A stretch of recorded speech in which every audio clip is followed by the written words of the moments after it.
Hello, magandang umaga po. It's a very, very, very short but very, very hitting, very, very powerful, very, very strong vlog ko ngayon. Ano po yun? Ito po yung ating pag-usapan ay yung katotohanan. Ano ba talaga ang rason kung bakit inisnab ni Sara Duterte ang pagdinig para sa budget ng Office of the Vice President sa Kamara o House of Representatives kahapon? Galit na galit ang mga congressman lahat sa kanya, galit na galit. So ano bang ibig sabihin nito? Bakit ginagawa ni Sara Duterte? Alam mo, mapaglaro ito si Sara Duterte. Kilala ko ito, strategist kasi, genius kasi yung tatay nito. Magaling sa lahat ng mga diskarte na mga pailalim. Diyan po sila magaling. At nangyayari na sa ngayon. Tingnan, natandaan ninyo kung paano nanalo si Duterte nung nakaraan. Ginagawa niya diskarte, di ba? O Wonder Mike, mayong aga. Ang diskarte ni Duterte, kung matandaan niyo nung araw, ano yun? Ang unang pasok niya sa politika, sa pang-national, ay minura niya si Pope Francis. Minura niya. Tangin na ka, Pope. Oh, edi, napansin tuloy siya ng lahat ng Pilipino.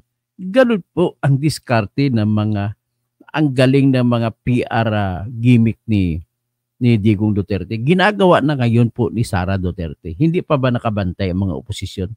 Hindi pa ba nakabantay si BBM? Tayo mga makaleni, ako naniniwala ako talaga si Leni nanalo sa eleksyon na ito. Kaya ito na ngayon, ipaglalaban ko hanggang sa dulo ng walang hanggan na talaga si Leni Robredo ang totoong nanalong pagka-presidente. Hindi nanalo si Sara at si BBM. Ang nagpanalo sa kanila ay ang Smartmatic. So ngayon, bago ko tatalakayin yung gayon kung bakit Smartmatic na papanalo sa kanila, nais ko muna ibigay ang umpisada ko. Ang umpisa ko ay galit na galit sila lahat, Cassandra Daisy, na ang si Sara ay hindi dumadalo sa pagpadinig o paghearing para sa budget ng kanyang Office of the Vice President. So, galit na galit. O, tingnan natin ngayon yung pinagsasabi nitong mga congressman na galit sa kanya. Pakinggan natin bawat isa congressman. So, ano bang sa likod nito? Bakit ginawa ni Sara yan? Tapos si Sara naman, pumunta naman doon sa Bicol, sa isang resort sa Bicol. At tawag nito, nagbabakasyon. Kaya itong mga congressman ay ang ginagawa nila, ayaw mo na ba? So, yan ang sinasabi. O, yan Ito, pakinggan natin si Congressman Conghon, Congressman Ortega, Congressman Rodriguez. O ito, mga batang congressman. Pakinggan natin sila kung ano sinasabi dahil hindi sumipot si Sara sa hearing. Tingnan, pakinggan natin. I think we're all in agreement here that we will not shift our rules for accommodating incidents such as At pa si JJ, yung dati tumatabo ng mga perbilihiyo kay Duterte, ngayon tinitiras Duterte. this. Okay. On the part of the minority naman po, there might be a confusion, no, that we might be happy if there is no one to help the budget sponsor to defend it. We can say whatever you want. But that's far from the truth. Di rin naman yun yung gusto namin. What we're here for in the budget is to find answers, to seek answers, to clarify, to explain bakit po ganito yung budget. When you don't have a... Ang tanong, pwede pa ba yan? Sabagay, dapat may obligasyon si Sara magpaliwanag. Kaya lang problema, si Sara, hindi na, ang ginagawa niyang diskarte sa inyo ay, sige, bahala kayo, nasa inyo na lang yan kung aprobahan yung budget ko o hindi. At least, binigay ko na sa inyo ang aking request, nasa inyo na yan, nagbigay na ako ng paliwanag, nasa inyo na yan, basta hindi na ako magpapatanong pa sa inyo. Ganon po ang ginawa ni Sara. Kumbaga, sugal ito.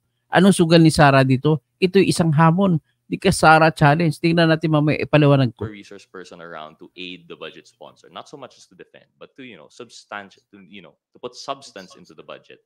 It becomes a lost cause. So, and I think regarding the rules, this is the first time lang po siguro, and hopefully it is the last. This would be the first time that an official has failed to reach the bare minimum of decency to at least appear po, no, or at least send a representative. But we're still hopeful that this would not be repeated, and we're still hopeful that the bare minimum of attendance would be, continued by other members. So I don't think we will have to change our rules for this po. So, I ibig think we're all in sabihin, agreement here that ano yan, kumbaga, ang nangyari po dyan sa totoong kwento ng buhay ay nainsulto sila. Ininsulto sila ng ginagawa ni Sarah. Ito si Sarah kasi naman spoiled brat talaga. So, makikita mo sa action. Pakinggan naman natin yung boses naman ni Kung Hon. Kung ano naman sinasabi ni Kung Hon. Sino to? Congressman Jill, si Ako Bicol, yung mga corrupt na Ako Bicol. Pagdinig Yan, sa si kanya Raul pong ang budget. hinubong So I ganon. guess it's the Ulitin natin. so kung ganyan po yung lumalabas, probably we can ask her to step down as the vice president. Kasi nakikita natin hindi naman po siya dumadalo sa mga pandinig dito po sa Kongreso. So ano po ibig sabihin nito? Hindi na po siya interesado at mas pinili niya pa po bumunta sa isang beach resort kaysa dumalo po dito sa pagdinig sa kanya pong budget. So I guess it's the Filipino people. It's up to them, no, to judge the vice president. Yun na lang po siguro ang mga reaction ko po dyan. You're asking her to resign. Kung hindi na po siya interesado sa kanya pong duties and functions as the vice president, we can ask the vice president to step down. So, Malabo naman yan. Kaya nga nag-vice president eh.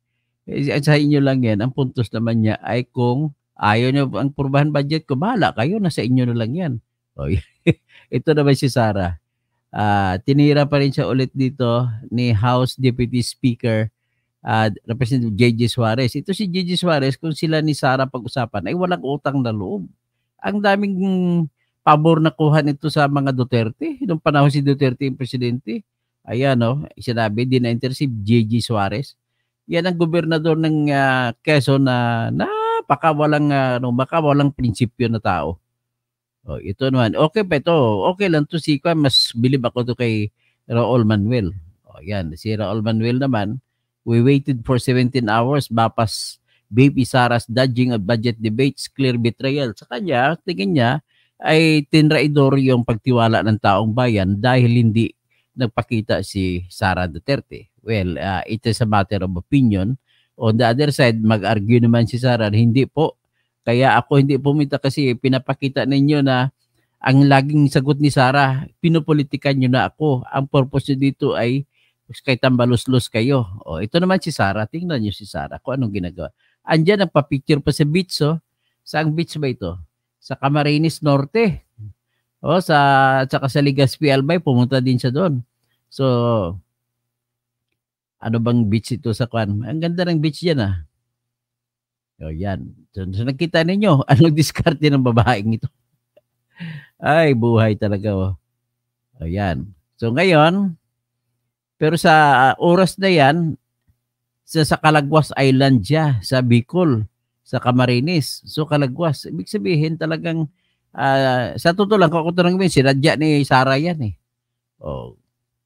Ngayon, dito naman tayo. Ano pa bang iba? Ito ibang picture na ni Sara. Okay. So kung ganyan po yung lumalabas, probably we can ask to step down. Hanggang dyan lang kayo, step down. Okay? Yan. Tatapusin namin yan, BP Duterte can sabotas. Nasa inyo na nga yan. Kung gusto niyo tanggalan siya ng budget, nasa inyo yan. Kaya ang ibig sabihin doon, ang punto sila dito ay bakit hindi nyo abot ang diskarte. So, ito, pakinggan natin itong congressman, itong isang ito. Disposable the items on the agenda today, except for one, the budget of the office of the OBP. And we have just checked the budget of the office of the OBP? Ang OBP is Office of the Vice President. The budget of the Office of the Vice President. Ano man yan? Grammar mo? Ano bang congresswoman to? Sige, ulitin mo nga. Dispose of all the items on the agenda today, except for one, the budget of the Office of the OBP. And we have just checked the holding room of the OBP in the House of Representatives premises, and there are no persons present. We have also checked with the Committee on Appropriations Secretariat, and no letter had been received explaining their absence. Mr. Speaker, for the record, yesterday morning, September 23, shortly before 10 a.m., the head of the legal office of the OBP, along with 2 other individuals, arrived at the session hall. However, they did not possess any written communication as required by our rules authorizing them to represent the OBP. Since legal office of the OBP them to represent the sounds ko. OBP. Since no one from the OBP has returned, considering the lateness of the hour, may I move, Mr. Speaker, Okay, that we basta include kaya the ang OBP nangyari, budget very clear. in the calendar of business Talagang hinahamon of kayo ni Sara Duterte. Biro mong ugali na babaeng yan. Ay nako, magsasawa pa kayo. Huwag kayong papasok sa diskarte ni Sara Duterte. Pag-isip kayo ng diskarte. Oh, ito si OBP nagpa-picture pa kasama mga tao doon. Siyempre dami ring fans niya. Ano pa?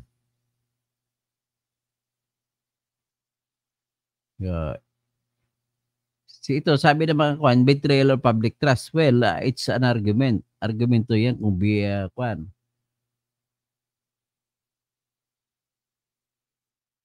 Tingnan natin iba pang mga balita.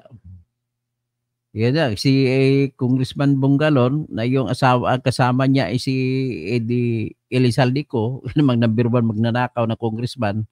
Ayun, nagagalit sila kay OBP.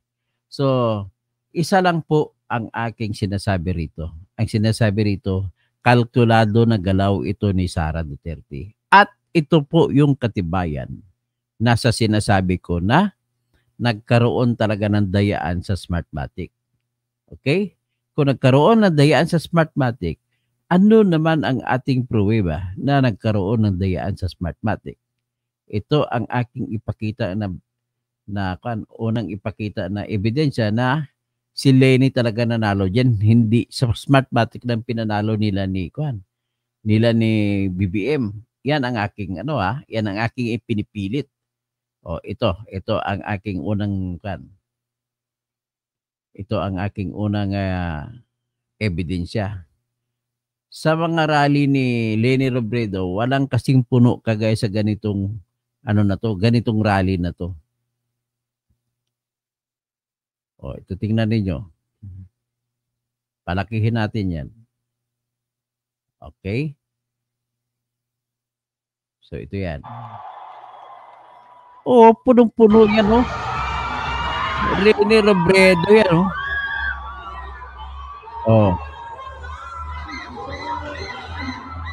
Hindi ganito karami ang rally ni BBM at saka ni Sara. Yan po ang totoong panalo, totoong presidente ng bayan. Ayan, klaro, very clear.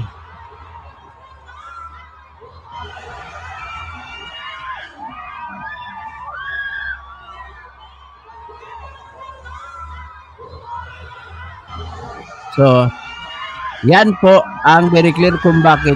Nasa tingin ko naman, ito magiging posible. Nakikita ko naman na yung nangyari, totoo lang, nakikita ko na totoo nangyari kung bakit pumunta si Sara Duterte kay Leni Robredo. Ano yon? Nagliligawan na, magkakampi-kampihan na yon. Magkakampi-kampihan na yon. So kung magkakampi-kampihan na yon, anong ibig sabihin yan? Ibibisto ni Sara na ang totoong nanalo ay si Leni Robredo, hindi kami totoong nanalo. Yan po ang mangyari dyan, sa totoo lang. Sa totoo lang, ihisugal ko pang buhay ko dyan. At ito, titingnan natin ang bagong istorya dyan. Dito tayo, ilalabas ko ngayon yung tinatawag na mga bagong balita tungkol kay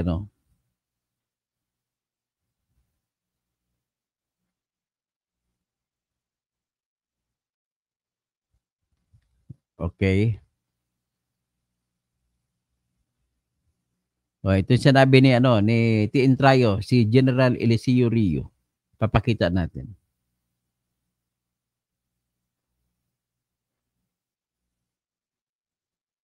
Anong sinabi niya? The results of a rigged election are still illegitimate no matter how accurate this may conform with pre-election surveys. Yan po ang talagang pinanindigan namin na hindi nanalo si Sara at saka si Bongbong Marcos. Kaya nakalagay sinabi ni General Eliseo Rio na when two evil forces fight each other, ito na, nag-away na si Sara at saka si Bongbong. It's God's plan to enable good men to oust both. Whenever good men do nothing, evil triumphs. Kaya dapat tayo mga mabuti ang kaisipan, mabuti ang kalooban, ay dapat gumalaw na po tayo. So, silang grupo ng Tintrayo ay nabuo na para mapatunayan na talagang mayroong madiscovery na mayroong talagang matinding dayaan na nangyari. At ito, buksan natin ang ipinapakita naman ni Eliseo Rio.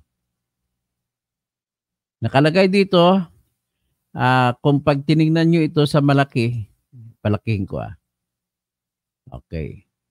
Nakalagay po rito, 39,512 na presento ang kuno na ipadala sa transmission sa sa unang oras ng pagkatapos na nagbilang na mula nung May alas 7:08 ng May 9.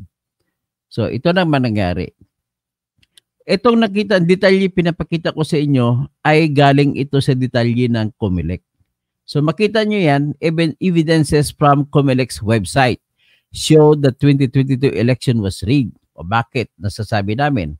Ang Globe na cellphone na mga lahat ng transmission mula sa Globe ay lumalabas sa talaan na 1:15 pa lang ng hapon noong May 9 ay nagpapadala na ng resulta.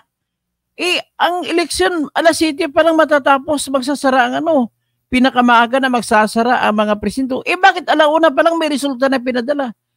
Iyan po, ito. Hindi nagsisinungaling itong record na nanggaling mismo sa COMELEC. COMELEC record yan. So, paano mapaliwanag yan? Bakit naman ang Supreme Court ay hindi umaaksyon? Kasalanan ng Supreme Court ito kung maggugulo-gulo ang bayan. Bakit hanggang ngayon? Tingnan nyo, paano mangyari na magkaroon ng padala ng resulta 1:15 ng hapon gamit ang linya ng mga Globe mula sa mga presinto sa iba't ibang parte ng Pilipinas papunta sa COMELEC. At na-discover pa natin ito na lahat yan ay pumunta sa iisang laptop o makina o computer o PC. Ano yun? Pero most likely laptop ang ginamit para mabitbit nila kung saan-saan. At yan ay, ang laptop na yan ay may IP or Internet Protocol Address Number 192.168.0.2. So kung 1:15 pa lang may pinadala na at nagsimula na ng bilang, sabay-sabay buhos ng resulta mula 7:08 ng gabi hanggang 8:02 ng gabi. So ngayon, 20 million ang naibilang. Ngayon, pag tiningnan mo, ilang presinto ba ang apektado ang nagpadala ng resulta mula 1:15 ng hapon hanggat 7:08 ng gabi? Kung ang linya ng Globe ang pag-usapan, kasi 3 linya ang kinontrata nila, Globe, Smart, at dito. Pero lumalabas yung dito ay hindi nila ginamit. Ang ginamit lang ay Globe at saka Smart. Sa Globe naman, ang pinadala ng resulta ay lumalabas na nanggaling daw sa 7,975 na mga presinto sa buong Pilipinas. So, iyan po ang resulta. Ang unang tanong dito na hindi maipaliwanag na dapat ang Supreme Court ay umaksyon. Bakit hindi pa rin sila umaksyon sa petition for mandamus ng Tintrayo? Ano ba ang meron dyan, mga justices? Bakit kayo hindi umaksyon? Ang bilis na naman yan pag-usapan nito, mag-usap kayo. Madali lang action ito. Mamaya paliwanag ko kung gaano kabilis. Punta naman tayo dun sa Ito naman, ang sinasabi, pinapaliwanag yung ebidensya na sa COMELEC website, nakuha namin ito sa COMELEC website, na kung saan makikita mo dito na sa timeline na 8:02 ng gabi at mula 7:08 ng gabi ay nagbuhos na ng pagbibilang at umabot sa na kwan lamang 13,578 na lang na presinto ang na-transmit. So, ibig sabihin, kung 13,578, sabihin mo kahit nag 1,000 na lang na butante kada presinto, 13 million lang. Eh bakit umabot ng 20 million ang bilang? Di ba, anak? Ang presinto. Sabihin natin may 1,000. Ang problema lang, presinto natin hanggang 600 na maximum, 500. So kung 500, imbis na 13 million, dapat 7 million lang ang pumasok na boto.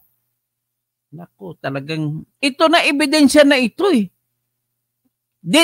These are evidence beyond reasonable doubt na hindi talaga nanalo si BBM at si Sara. Kaya mayabang si Sara, kaya brat si Sara, kasi alam niya, ibibisto niya anytime kung gusto niya na sila ni BBM ay nanalo lamang sa Smartmatic. At kung bakit ko nasabi niya na alam ni Sara, sapagkat natandaan ba ninyo noong 2019 election na may usapan pa sinabi ni Duterte, diretso sa iniduro yung mga kandidato sa opposition sa pagkasenador? Lahat! Na iniduro lahat, walang nanalo. Kasi hawak na nila Duterte yung Smartmatic nung panahon na yun. Kumbaga, nakikisakay na lang sa kabutihan ng sa Smartmatic itong si BBM. Ganon po ang nangyari niyang katotoong buhay. Kaya ganon kayabang sila ni Duterte. Kasi alam nila, ang nagpapanalo kay BBM at kay Sara ay Smartmatic. Hindi lang din sila makapagsalita. Siyempre, mapapahiya sila pag mapalabas. Pero iyan ang huling barahan ni Sara. Ang huling barahan ni Sara ay Smartmatic. Ganun na kasimple. So, natandaan nyo na? So, punta naman tayo sa, ibig sabihin, sa 13,578 na presinto, mas nauna pa pinadala yung 7,975 na presinto. So, more or less, mga 20,000 lahat. So, kung 20,000, kung tag 1,000, 20 million ang bilang na boto na bilang. O, tingnan naman natin itong ebidensya ng dumaan ng mga resulta galing sa Smart. Ang sa Smart naman, alauna pa lang ng hapon, kagaya na sa bayan ng Abukay, Bataan, ay nakatanggap na sila ng resulta. Alauna hanggang alas 7 ng gabi. Ang eleksyon nito sa May 9, 2022. At bakit siya makatanggap ng resulta mula alauna? Ito ebidensya na ito na may pandaya.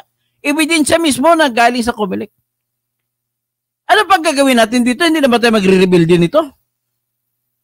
BBM pa rin kayo ni BBM, Duterte pa rin kayo ni Duterte, na parehong dalawang yan, sila ang yumari sa kinabukasan ng Pilipinas. At ang totoong nanalo dito, mind you, si Leni Robredo. Kaya, sinabi dito sa ebidensya nito, nanggaling po ito sa COMELEC ebidensya mismo sa COMELEC ito.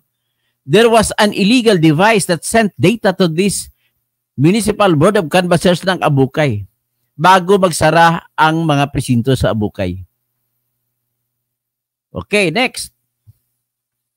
Ito naman, mga ebidensya na sa Smart Telco rin, nasa sa bayan ng Agoncillo, Batangas, MBOC, mula alas 2 ng hapon nagpadala ng resulta hanggang alas 7. Hindi pa nagsara yung mga presinto sa Agoncillo, Batangas. Nako. So, iyan na po. Ganon din yan. Ito naman, makikita mo sa enumeration dito kung ano nangyari sa May 9 sa first hour, ang pinadala na resulta sa nung May 9 election, 39,504 precincts. So, sa 39,504 precincts, ang bilang 20 million ang kabuuan. Kung itotal mo yung boto ni BBM, boto ni Leni, boto ni Isko, boto ni Pacquiao, boto ni Lacson, at boto ng iba pa, ang kabuuan ay 20 million. Ngayon, 20 million ang pumasok, 39,504 na presinto. So kung tag 1,000 kada presinto, di 39,000 yan. So malamang sabihin natin tag 500. So kaya 20 million sa first hour. Next, tingnan natin sa ikalawang oras, mula alas 8 ng gabi hanggang alas 9 ng gabi, ilang presinto ang nag-report.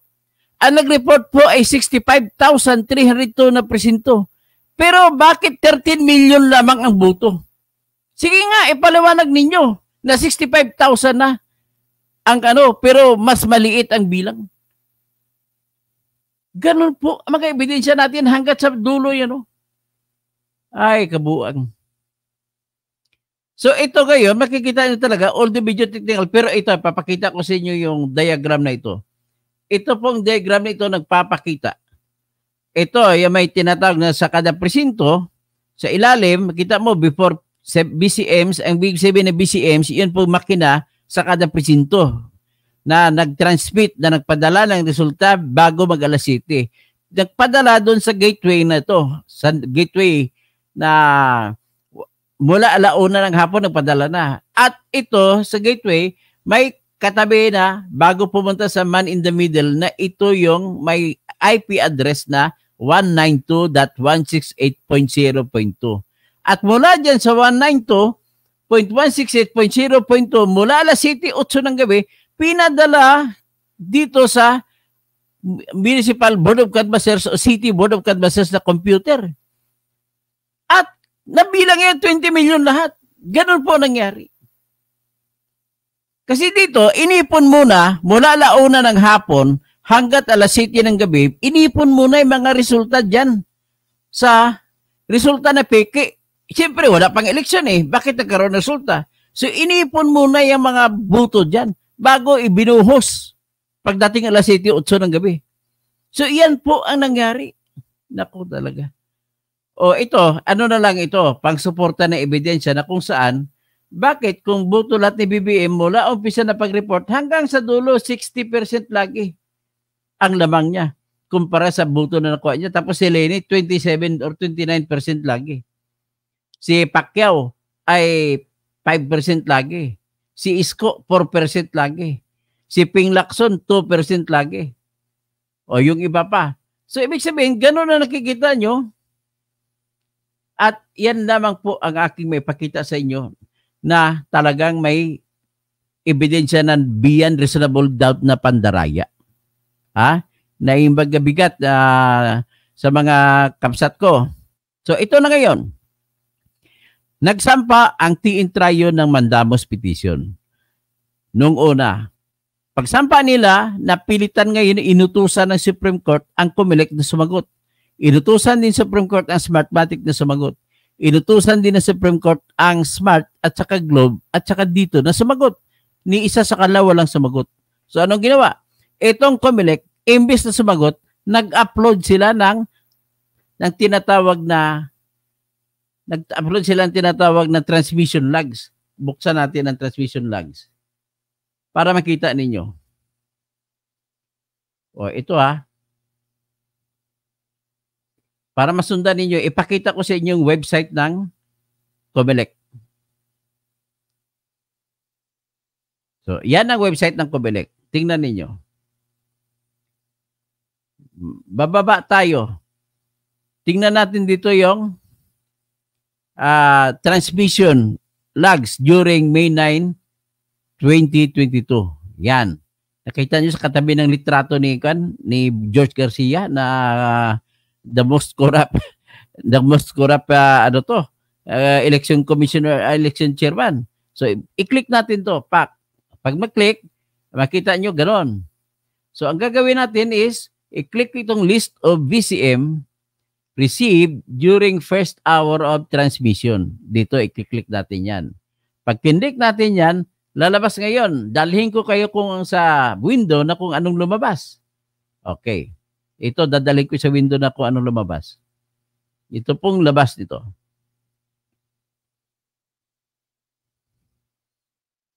Yan. Yan. Yan po ang list of transmission. Palakihin ko. Okay? So makita mo dyan sa precinct number 1, ang dami niya na. Ngayon, tingnan ninyo. Saan ka ba makakita na pare-pareho ang pati segundo ng pagpadala ng resulta? Nang ibig sabihin yan, hindi po pwede mangyari na 10 presinto ay pare-pare pati si segundo parehas ang pagpadala ng mga pagtanggap. Tapos iba naman tingnan mo ang dami 52 ang seconds ang dulo. Tapos ito naman 53 seconds ang dulo. So yan po yung mga evidence beyond reasonable doubt to prove na talagang may daya. Hindi po pwede mangyari na ang 3 o 2 na presinto ay makapagpadala ng resulta ng sabay-sabay hanggat sa dulo ng segundo. Hindi po pwede mangyari yan. Pero dito nangyari ito sa ating eleksyon. Kaya hanggang sa dulo, tingnan natin kung ito sa dulo. Yan. Ilang presinto ang pinadala? Palakihin ko. Yan. Ang presinto na pinadala ay 39,512. So nakita niyo 39,512? Equal ko sa cursor ko. So yan, 39,512.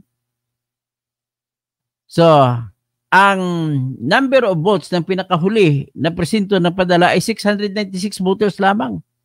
At ang total na boto na nabilang 20,676,855. Paano mangyari sa isang oras? Hindi mangyari. Bakit? Unang-una, ang dahilan po kung bakit hindi mangyari, kasi pagtapos, halimbawa, natapos alas 7, pero karamihan po na presinto sa Pilipinas, matatapos po siya pag matapos na bilang ang lahat na nakapila sa labas. Normally, sa Metro Manila, matatapos yan hanggang alas 9 pa na butuhan kasi marami pa pumipila. Wala po kasing bumubuto ng tanghali kasi mainit. Hinahabol nila either magang-maga o gabing-gabi na para walang init. Yan ang ginagawa ng Pilipino kung bumoto. So ngayon, sabihin na natin natapos sa alas 7, pinakamaaga. Kasi ang pagtatapos ng presinto, kahit wala nang nagpapakita, hindi pwede isara ng mga teachers ang balota. Ang hurna kung tawagin. No, hindi pwede isara ang presinto. Bagkos antayin ang alas 7. Pagtapak ng alas 7 ay bubuksan na ngayon. Ang unang-unang gagawin nila ay gagawa ang mga teachers ng tinatawag na minutes. Ano po yung minutes? Yan po isusulat nila ilan ang bumoto. Ilusulat nila ilan ang rehistradong botante. Isulat nila ilan bang binigay sa kanila na official ballots ng COMELEC. At ilang official ballots ba naubos, ano mga serial numbers, isulat nila. At ikakansilahin nila yung hindi nagamit. Lahat yan, isusulat nila kung ilang mga no-read, no-write or illiterate na bumoto. At ilalagay din doon kung sino na mga tao umasisti sa mga hindi marunong bumasa sumulat. At ilang PWD ang bumoto na inasistihan at sinong umasisti, lahat po yan ilalagay. At kung may pangyayari na may iba nagkadebate, ilalagay din doon. Pagkatapos doon magawa ng teacher, pipirma ang lahat ng teachers, 3 teachers dyan, at pipirma din ang lahat ng mga watchers. So, sabihin na natin 10 minuto na ubos, maagang-maaga yan. So, alas 7 plus 10 minuto, 7:10. Ibig sabihin, pinakamaaga na pwede ipadala ang resulta, 7:10. Hindi pwede magpadala ng resulta kung hindi patapos ang mga ginagawang pag-minutes. Pagkatapos ng minutes, anong kasunod na gagawin?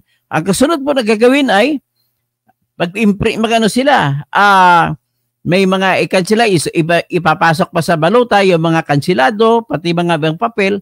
Pagkatapos nun, saka pa lang sila magpiprint muna sila. 8 kopya ang ipiprint.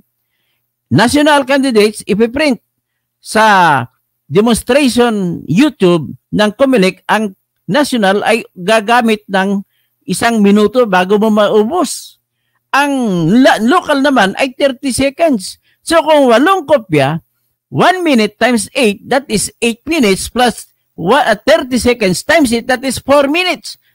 4 minutes plus 8 minutes, dapat 12 minutes ang nakain plus unang 10 minutes. So ibig sabihin, 7 o'clock and 22 minutes ay hindi ka pa makapagpadala ng resulta. Kasi bawal po magpadala ng resulta kung hindi pa tapos ang pag-imprinta ng mga resulta.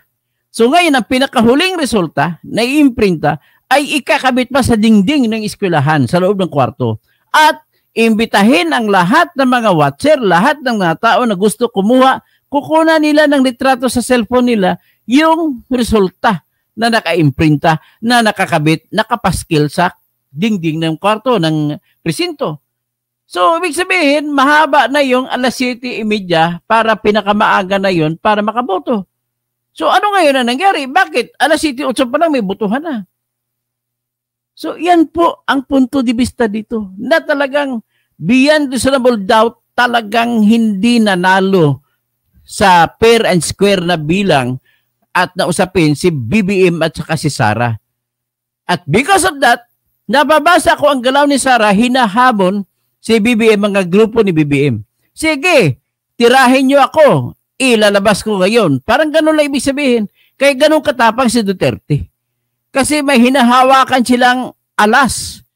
Ace up his sleeves. Ano yung alas na yon? Na may ebidensya sila na sila ay nanalo ng dahil labang sa Smartmatic, hindi dahil sa tamang bilang ng boto. Okay? Hanggang dyan lang muna tayo. Jobs, Japi Arante Peñalosa, watching from Kiyot, Cebu City, maayong buntag. Bye. Christopher Ace, baka coincidence lang, masyadong marami coincidence. Kung isang beses lang, coincidence. Kung dalawa, coincidence pa rin ba? 3, coincidence. 4, coincidence. Hindi na po coincidence yun. Athena Barrera, treat lang yan ng Tambalustay. Kaya nga ang tanong, bakit siya magtitreat? Ang sagot dyan, dahil may alas siya na hinahawakan. Okay? Ang problema kasi sa BBM ninyo ay corrupt din kasi nanalo siya sa Smartmatic. At dami nilang ninakaw din. Yung mga ayuda. Kada probinsya pupunta sila, magdadala sila 1 bilyong pera. At ang lahat ng congressman na dadalhin na, bibigyan na ng 3 milyon. Lahat ng mga senador na sasama, binibigyan na ng 5 milyon. Oh, Robaldes, paliwanag mo yan. Sabihin mo na hindi totoo yan. Si Norma Andes, watching you, Attorney Toto from Humayo, Alaska. Oy, sa Alaska, si Ruby Morales. Sa Alaska, magandang umaga from Philippines. Sabi naman ni Athena, tutuloy ko yung sinabi niya. Maybe, just maybe, if ever, she'll be ousted via impeachment, diyan pa magngangal-ngal. At di yan papayag, siya lang ang tatanggal. Tama po kayo, ganun pong luhi ko dyan. Efren Tibay, hindi kayo gawin ni Sara yan, damay din. Damay-damay na nga lang mangyari dyan, ganun po. Okay? So, hanggang dyan na muna tayo. Magandang umaga po sa lahat.